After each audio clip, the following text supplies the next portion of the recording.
Hello guys, good morning. Today is Tuesday. So far nakikita nyo ngayon ay makulimlim.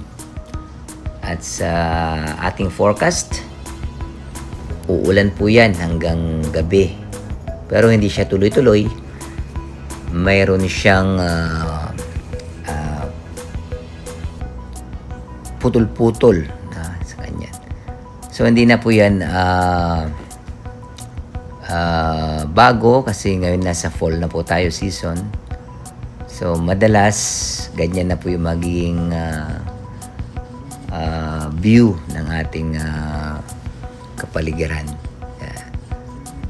Paminsan-minsan lalabas si haring araw at most of the time makulimlim siya, maulap.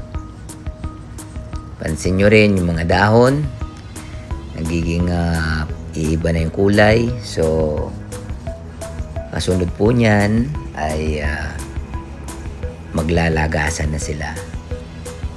So hindi na po dahil nasa malapit na po, papasok na po tayo ng taglamig. That means na mag-prepare na naman tayo ng ating mga gagamitin, mga makakapal na naman na kasuotan. So dito po sa Canada pabago-bago yung panahon niya. So kailangan lagi kang nakatingin or tumitingin sa mga forecast ng weather kasi pag lumabas ka, hindi mo alam mainit pala or malamig. So updated ka dapat lagi. Ayan lang po, at magandang araw sa inyo. At huwag mong kalimutan, pa-subscribe. Salamat.